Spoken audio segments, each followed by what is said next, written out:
서울 변두리, 낡은 빌라들이 어깨를 맞대고 있는 골목길 안쪽에 박정숙 여사의 집이 있었다. 68. 시간의 덮개가 내려앉은 희끗희끗한 파마머리 아래 온화하지만 어딘지 모르게 쓸쓸해 보이는 눈매가 자리했다. 남편을 일찍 여의고 시장 한 구석에서 작은 옷가게를 하며 홀로 두 남매를 악착같이 키워냈다. 이제는 자식들도 모두 제 가정을 꾸려 떠나고 넓게만 느껴지는 빌라에는 정막만이 그녀의 유일한 벗이었다. 창밖으로는 재개발 소문이 흉흉하게 나돌았지만 정숙에겐 먼 나라 이야기처럼 들릴 뿐이었다. 그녀의 시간은 마치 빛바랜 흑백 사진처럼 더디고 단조롭게 흘러가고 있었다. 가끔 찾아오는 손주들의 재롱이 유일한 낙이었고 그마저도 뜸해지면 무료함은 뼛속까지 스며들었다. 방 한쪽 구석에는 몇 해 전 아들이 어머니도 세상 돌아가는 걸 좀 아셔야죠 라며 떠맡기듯 놓고 간 스마트폰이 먼지를 뒤집어 쓴 채 놓여 있었다. 전화나 문자 외에는 거의 사용하지 않는 물건이었다. 그 복잡한 기계는 정숙에게 친절하지 않았다. 그러던 어느 날 동네 복지관에서 열린 어르신 스마트폰 활용교실 전단지가 그녀의 눈에 들어왔다. 새로운 세상과 소통하세요. 라는 문구가 왠지 모르게 마음을 끌었다. 며칠을 망설이던 정숙은 떨리는 마음으로 복지관 문을 두드렸다. 젊은 강사의 친절한 설명에도 불구하고 스마트폰의 작은 글씨와 알 수 없는 기능들은 여전히 외계어 같았지만 꾹 참고 앉아 하나씩 따라했다. 그리고 그곳에서 난생 처음으로 SNS라는 것을 알게 되었다. 강사의 도움으로 어설프게 계정을 만들고 젊은 시절 운영했던 작은 옷가게 앞에 가꾸던 소박한 꽃 화분 사진을 프로필로 올렸다. 그것이 그녀의 새로운 세상으로 향하는 문이 될 줄은 그때는 미처 알지 못했다. 며칠 뒤 스마트폰에서 낯선 알림음이 울렸다. 로맨틱 그레이라는 닉네임의 누군가가 친구 신청을 해왔고 곧이어 메시지가 도착했다. 안녕하세요, 박정숙님. 프로필 사진 속의 정원이 참 아름답습니다. 꽃을 사랑하시는 분은 마음도 고우실 것 같아 용기 내어 인사드립니다. 정숙은 어색함과 동시에 알 수 없는 호기심에 가슴이 두근거렸다. 답장을 해야 할지, 한다면 뭐라고 해야 할지 한참을 망설였다. 손가락은 자꾸만 엉뚱한 곳을 눌렀고 메시지 하나를 보내는데도 식은땀이 흘렀다. 그렇게 시작된 대화는 정숙의 메마른 일상에 작은 파문을 일으키기 시작했다. 로맨틱 그레이, 자신을 최수혁이라고 밝힌 그는 정숙에게 더없이 다정하고 예의 바른 남자였다. 그는 자신을 해외에서 건설 사업을 하는 60대 후반의 재미교포라고 소개했다. 아내와는 오래전 사별했고 자식들은 모두 미국에서 자리를 잡아 지금은 혼자 외롭게 지낸다고 했다.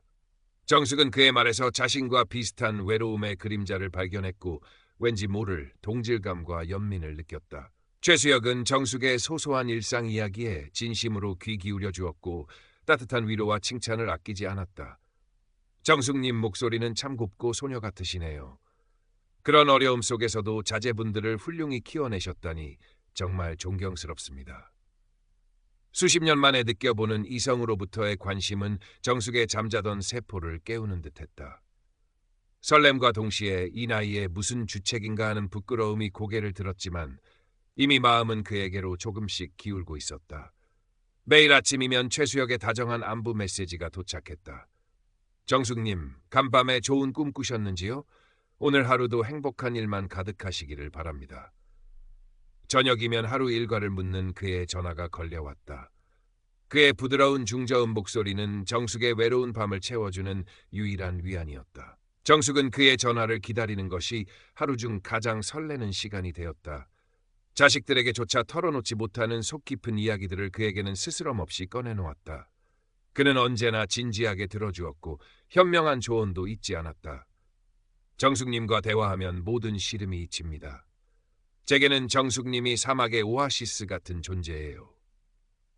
그런 말을 들을 때면 정숙은 자신이 아직 누군가에게 필요한 존재라는 사실에 가슴 벅찬 감동을 느꼈다. 최수혁은 종종 한국에 있는 자신의 외로움과 사업상의 어려움을 은근히 내비치며 정숙의 모성애를 자극했다. 사실 요즘 추진 중인 한국 지사 설립건 때문에 골치가 좀 아픕니다. 믿을 만한 사람 하나 없이 혼자 모든 걸 해결하려니 힘에 부치네요.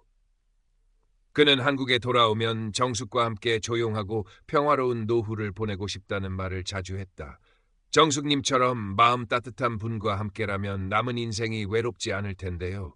어쩌면 우리는 아주 특별한 인연일지도 모릅니다. 그런 말을 들을 때마다 정숙의 뺨은 소녀처럼 붉게 물들었다. 까맣게 잊고 지냈던 사랑이라는 단어가 가슴속에서 아지랑이처럼 피어오르는 것을 느꼈다. 시간이 흐를수록 정숙은 최수혁에게 깊이 빠져들었다. 그의 존재는 팍팍한 현실을 잊게 해주는 달콤한 꿈과 같았다. 자식들에게는 여전히 그의 존재를 비밀로 했다. 괜한 오해를 사거나 걱정을 끼치고 싶지 않았다. 하지만 마음 한구석에서는 이 행복이 정말 나에게 허락된 것일까 하는 불안감이 고개를 들기도 했다. 그럴 때마다 최수혁은 귀신같이 알아채고 더욱 다정한 말로 그녀를 안심시켰다. 정숙님, 아무 걱정 마세요. 제가 모든 것을 책임지겠습니다. 우리는 꼭 함께 행복해질 겁니다. 그러던 어느 날 최수혁에게서 다급한 목소리에 전화가 걸려왔다. 정숙님, 정말 큰일 났습니다. 한국으로 보내려던 사업 자금 중 일부가 세관에 갑자기 묶여버렸어요. 당장 해결하지 않으면 계약 전체가 무산될 위기입니다. 그는 울먹이는 목소리로 정숙에게 도움을 요청했다. 정말 면목 없지만 정숙님께서 200만 원만 급히 빌려주실 수 없을까요? 자금만 풀리면 이자는 물론이고 두둑이 살해해서 바로 갚겠습니다. 지금 제 사정을 아는 사람은 정숙님밖에 없습니다. 평생 남에게 아쉬운 소리 한 번 안 하고 살아온 정숙이었다. 하지만 그의 절박한 목소리와 이 일만 잘 해결되면 바로 한국으로 들어가 정숙님 곁을 지킬 수 있습니다. 우리의 미래를 위한 작은 도움이라고 생각해 주세요라는 말에 마음이 흔들렸다. 며칠 밤낮을 고민하던 정숙은 결국 아무에게도 알리지 않고 장롱 깊숙이 숨겨두었던 쌈짓돈 봉투를 꺼냈다. 떨리는 손으로 돈을 세어 은행으로 향하는 그녀의 발걸음은 무겁기만 했다. 괜찮을 거야. 그 사람은 날 속일 리 없어. 스스로에게 몇 번이고 되뇌었다. 첫 번째 송금은 그렇게 이루어졌다. 돈을 보낸 후 며칠간은 불안감에 잠을 설쳤지만 최수혁은 이전보다 더욱 살뜰하게 정숙을 챙겼고 고맙다는 말을 입에 달고 살았다. 정숙님 덕분에 큰 위기를 넘겼습니다. 이 은혜는 평생 잊지 않겠습니다. 그의 말에 정숙은 안도했고 자신이 그에게 꼭 필요한 존재가 된 것 같아 뿌듯함마저 느꼈다. 하지만 그것은 시작에 불과했다. 얼마 지나지 않아 최수혁은 또 다른 이유로 돈을 요구해왔다. 갑작스러운 사고로 현지 직원이 다쳐 병원비가 급하게 필요합니다. 한국지사 사무실 임대 계약금을 오늘까지 치러야 하는데 자금이 조금 부족합니다. 믿었던 동업자에게 배신을 당해 사업 자금 전체를 날릴 위기에 처했습니다. 정숙님, 제발 한 번 더 도와주십시오. 그의 금전 요구는 점점 더 대담해졌고 액수도 눈덩이처럼 불어났다. 매번 이번이 정말 마지막입니다. 이것만 해결되면 모든 짐을 정리하고 정숙님 곁으로 가겠습니다. 라는 감언이설이 뒤따랐다. 정숙은 이미 깊은 수렁에 빠져 있었다. 그동안 보낸 돈이 아까워서라도 그리고 그와의 관계를 놓치고 싶지 않아서라도 그의 요구를 차마 거절할 수 없었다. 쌈짓돈은 이미 바닥난 지 오래였고 결국 하나뿐인 적금 통장에 손을 대기 시작했다. 은행 창구에 앉아 해지 신청서에 도장을 찍을 때 그녀의 손은 사시나무처럼 떨렸다. 창구 직원의 의아한 눈초리가 따가웠지만 애써 태연한 척했다. 이 돈이면 그 사람이 모든 어려움을 해결하고 내 곁으로 올 수 있을 거야. 막연한 희망이 절박한 현실을 외면하게 만들었다. 한편 정숙의 하나뿐인 조카 박지훈은 오랜만에 고모 댁을 찾았다가 평소와 다른 고모의 모습에 의아함을 느꼈다. 부쩍 통화가 잦아졌고 스마트폰을 손에서 놓지 못했으며 혼잣말을 하거나 갑자기 웃음을 터뜨리는 일도 잦아졌다. 어느 날 저녁 정숙이 잠시 자리를 비운 사이 그녀의 스마트폰 화면에 낯선 이름으로부터 온 메시지 알림이 떠 있는 것을 우연히 보게 되었다. 사랑하는 정숙 씨, 이번 주 안으로 500만 원만 더 준비해 줄 수 있나요? 우리 미래가 달린 아주 중요한 일입니다. 절대 다른 사람에게는 말하면 안 돼요. 순간 지훈의 머릿속에 불길한 예감이 스쳐 지나갔다. IT 회사에 다니는 지훈은 평소 뉴스나 인터넷을 통해 로맨스 스캠 사기에 대해 익히 들어 알고 있었다. 그는 조심스럽게 고모에게 최근 누구와 연락하는지 물었지만 정숙은 당황하며 얼버무리거나 내가 신경 쓸 일 아니다라며 화제를 돌렸다. 지훈의 의심은 더욱 커져만 갔다. 그는 남몰래 인터넷에서 로맨스 스캠의 유형과 피해 사례들을 검색하기 시작했다. 검색 결과는 충격이었다. 고모가 겪고 있는 상황과 너무나도 유사한 사례들이 수없이 많았다. 특히 노년층을 대상으로 한 감성 사기가 급증하고 있다는 기사들은 그의 마음을 더욱 불안하게 만들었다. 지우는 더 이상 두드릴 수 없다고 판단했다. 그는 주말을 이용해 다시 고모 댁을 찾았다. 그리고 어렵게 말을 꺼냈다. 고모, 혹시 요즘 돈 문제로 힘든 일 있으세요? 제가 들은 게 있는데 혹시 누구한테 돈을 보내고 계신 건 아니죠? 정숙은 지훈의 갑작스러운 질문에 얼굴이 하얗게 질렸다. 네, 네가 뭘 안다고 함부로 말하는 게냐? 나는 아무 일 없다. 그녀는 버럭 소리를 지르며 지훈의 말을 잘랐지만 떨리는 목소리와 불안한 눈빛은 많은 것을 말해주고 있었다. 고모, 제가 인터넷에서 봤는데 요즘 어르신들 상대로 교묘하게 돈 뜯어내는 사기꾼들이 많대요. 처음엔 다정하게 접근해서 마음을 얻은 다음에 이런저런 핑계를 대면서 돈을 요구한대요. 혹시 고모도... 지훈의 말이 채 끝나기도 전에 정숙은 자리에서 벌떡 일어섰다. 그만해라. 그 사람은 절대 그런 사람 아니다.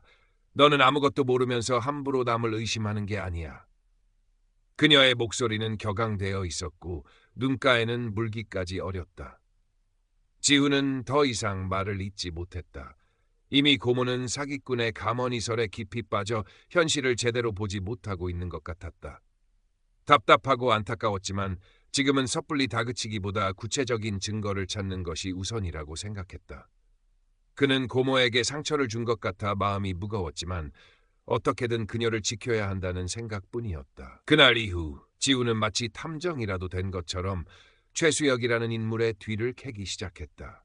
고모의 스마트폰에서 우연히 보았던 그의 SNS 프로필 사진을 몰래 찍어두었던 것이 단서가 되었다.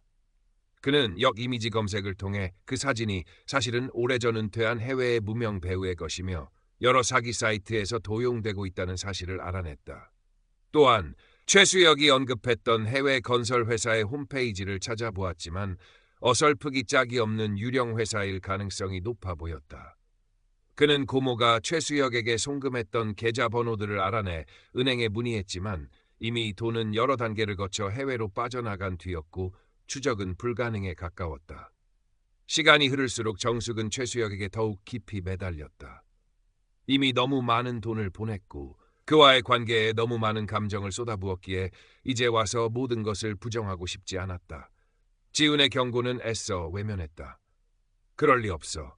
그 사람은 나에게 진심이었어. 스스로를 세뇌하듯 되뇌었다. 최수혁은 정숙의 이런 심리를 교묘하게 이용했다. 그는 정숙이 조금이라도 의심하는 기색을 보이면 더욱 애틋한 말로 그녀를 현혹했고 때로는 당신마저 날 믿지 못하면 난 정말 살아갈 희망이 없습니다라며 동정심에 호소하기도 했다. 그의 연기는 완벽했고 정숙은 매번 그의 거짓 눈물에 속아 넘어갔다. 그러던 어느 날 최수혁에게서 절박한 목소리에 전화가 걸려왔다. 사랑하는 정숙 씨, 드디어 모든 준비가 끝났습니다. 한국으로 돌아갈 비행기 표도 예약했고 정숙 씨와 함께 살 아담한 집도 계약 직전입니다. 다만 마지막으로 집 계약금과 초기 정착 자금으로 3천만 원이 부족합니다. 이 돈만 해결되면 저는 모든 것을 버리고 당신에게로 갈 수 있습니다. 평생 당신 곁에서 행복하게 해드릴게요. 그의 목소리는 그 어느 때보다 간절했고 정숙의 마지막 남은 이성의 끈을 놓아버리게 만들었다. 그는 이 일은 우리 둘만의 비밀로 해야 합니다. 다른 사람이 알면 모든 것이 물거품이 될 수 있습니다. 특히 조카분에게는 절대 말씀하시면 안 됩니다. 라며 신신당부했다. 3천만 원. 그것은 정숙에게 남은 마지막 재산과도 같은 돈이었다. 자식들 결혼시키고 남은 얼마 안 되는 집 보증금이었다. 정숙은 며칠 밤을 뜬 눈으로 새우며 고민했다. 이 돈마저 없어지면 정말 길거리에 나앉을 수도 있었다. 하지만 최수혁과 함께할 행복한 노후를 상상하면 그 모든 불안감은 봄눈 녹듯 사라지는 것 같았다. 그래, 이게 마지막 기회야. 이 돈으로 내 남은 인생의 행복을 살 수 있다면. 그녀는 결국 위험한 도박을 하기로 결심했다. 다음 날 아침 정숙은 떨리는 마음으로 은행을 찾았다. 창구 직원은 큰 금액을 한 번에 인출하려는 그녀를 이상한 눈초리로 쳐다보았지만 정숙은 애써 태연한 척하며 송금 신청서를 작성했다.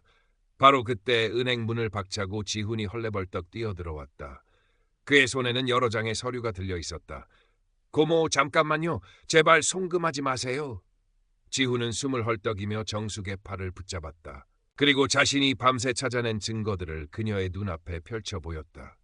최수혁이 사용한 프로필 사진이 도용된 것이라는 명백한 증거, 그가 언급한 사업체가 존재하지 않는다는 사실, 비슷한 수법으로 피해를 본 다른 노인들의 사례, 그리고 최수혁의 SNS 계정 IP 주소가 국내의 한 PC방으로 추적되었다는 충격적인 내용까지.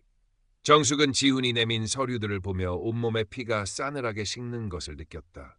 믿었던 모든 것이 한순간에 산산조각 나는 듯했다. 아니야, 이건 다 거짓말이야. 그럴 리 없어. 그녀는 울부짖듯 중얼거렸지만 눈앞에 냉혹한 현실은 그녀의 마지막 희망마저 짓밟아버렸다. 떨리는 손으로 최수혁에게 전화를 걸었다. 신호는 갔지만 그는 받지 않았다. 몇 번이고 다시 걸었지만 결과는 마찬가지였다. 잠시 후, 지금은 통화하기 어렵습니다. 나중에 다시 연락드리겠습니다. 라는 짧은 문자 메시지만 도착했을 뿐 그것이 그와의 마지막 연락이었다. 정숙은 그 자리에 풀썩 주저앉아 아이처럼 목 놓아 울었다. 은행 안의 모든 사람들이 그녀를 안타까운 시선으로 바라보았지만 그녀의 귀에는 아무것도 들리지 않았다. 오직 처절한 절망과 배신감만이 온 세상을 뒤덮는 듯했다. 모든 것을 잃었다. 평생 땀 흘려 모은 재산도, 마지막이라고 믿었던 사랑도, 그리고 인간에 대한 신뢰마저도. 정숙은 깊은 절망의 늪에서 헤어나오지 못했다. 며칠 동안 식음을 전폐하고 방 안에만 틀어박혀 하염없이 눈물만 흘렸다. 내가 바보였지. 내가 등신이었어. 그놈의 사탕발림에 넘어가 이 꼴이 되다니. 끝없는 자책과 후회가 그녀를 괴롭혔다. 잠이 들면 최수혁의 다정했던 목소리가 환청처럼 들려왔고 그의 배신에 몸서리치며 깨어나곤 했다. 지훈은 그런 정숙의 곁을 묵묵히 지켰다. 그는 고모를 대신해 경찰서에 피해 사실을 신고하고 사이버 수사대에 수사를 의뢰했다. 하지만 경찰의 반응은 미온적이었다. 국제 공조의 어려움, 대포 통장과 가상화폐를 이용한 자금 세탁 등으로 인해 범인을 특정하거나 피해 금액을 회수하는 것은 현실적으로 매우 어렵다는 비관적인 전망만 돌아왔다. 뉴스를 통해 떠들썩하게 보도되는 로맨스 스캠 사건들이 왜 해결되기 어려운지 지훈은 뼈저리게 실감했다. 시간이 약이라는 말은 정숙에겐 해당되지 않는 듯했다. 상실감은 쉬이 가시지 않았고 사람들에 대한 불신은 더욱 깊어만 갔다. 동네 사람들의 안쓰러운 시선도 자식들의 걱정 어린 위로도 그녀에게는 그저 상처를 후벼 파는 소금처럼 느껴졌다. 그녀는 점점 더 깊은 고립의 동굴 속으로 숨어들어갔다. 그러던 어느 날 지훈은 정숙을 데리고 한 심리상담센터를 찾았다. 처음에는 완강히 거부하던 정숙도 지훈의 간곡한 설득에 마지못해 상담을 받기 시작했다. 상담사와 대화를 나누고 아마 비슷한 아픔을 가진 사람들의 이야기를 들으면서 정숙은 자신만이 이런 고통을 겪는 것이 아니라는 사실을 조금씩 깨닫게 되었다. 꽁꽁 얼어붙었던 마음에도 아주 작은 변화의 싹이 트기 시작한 것이다. 잃어버린 돈은 여전히 그녀의 삶을 짓누르는 무거운 짐이었지만 정숙은 더 이상 과거에만 얽매여 있지 않기로 했다.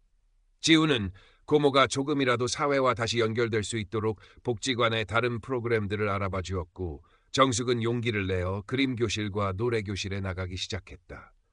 어색하고 서툴렀지만 무언가에 집중하고 사람들과 어울리면서 그녀의 얼굴에는 아주 조금씩 웃음기가 되돌아오기 시작했다. 어느 봄날 오후 정숙은 지훈과 함께 한강공원으로 산책을 나섰다. 따스한 햇살 아래 유유히 흐르는 강물을 바라보던 정숙이 문득 입을 열었다. 지훈아, 내가 그동안 너한테 너무 못되게 굴었지. 미안하다. 지훈은 말없이 고모의 손을 잡았다. 아니에요, 고모. 다 괜찮아요. 고모가 힘내시는 게 저한테는 가장 큰 힘이 돼요. 정숙의 눈가에 이슬이 맺혔지만 그것은 더 이상 절망의 눈물이 아니었다. 몇 달 후 정숙은 지훈의 도움을 받아 한 시민단체에서 주최하는 노년층 대상 금융사기 예방 캠페인의 자원봉사자로 참여하게 되었다. 많은 사람들 앞에서 자신의 아픈 경험을 이야기하는 것은 여전히 두렵고 수치스러운 일이었지만 그녀는 용기를 냈다. 저는 한때 모든 것을 잃었다고 생각했습니다. 하지만 지금은 아닙니다. 저와 같은 아픔을 다른 분들이 겪지 않기를 바라는 마음으로 이 자리에 섰습니다. 그녀의 떨리는 목소리에는 뼈아픈 후회와 함께 다른 이들을 향한 진심 어린 염려가 담겨 있었다. 그녀의 이야기에 귀 기울이는 사람들의 눈빛 속에서 정숙은 아주 작은 희망의 불씨를 발견했다. 사기꾼 최수혁은 여전히 잡히지 않았다. 어쩌면 그는 지금도 어딘가에서 또 다른 박정숙을 물색하며 교묘한 거미줄을 치고 있을지도 모른다. 세상은 여전히 위험하고 상처는 쉽게 아물지 않을 것이다. 하지만 박정숙은 더 이상 과거의 피해자로만 머물러 있지 않았다. 그녀는 자신의 아픔을 통해 타인의 아픔을 보듬을 줄 아는 사람으로, 그리고 절망 속에서도 작은 희망을 찾아 나아가는 사람으로 천천히 변화하고 있었다. 낡은 빌라 창가, 정숙은 새로 들여놓은 작은 난초 화분에 물을 주었다. 한겨울 추위에도 꿋꿋이 꽃망울을 터뜨린 난초처럼 그녀의 마음속에도 아주 작은, 그러나 분명한 생명의 기운이 다시금 움트고 있었다. 창밖으로는 여전히 쌀쌀한 바람이 불었지만 그녀의 눈빛은 이전보다 한결 차분하고 단단해져 있었다. 아직 가야 할 길이 멀고 넘어야 할 산도 많았지만 그녀는 더 이상 혼자가 아니었다. 그리고 그것만으로도 다시 한번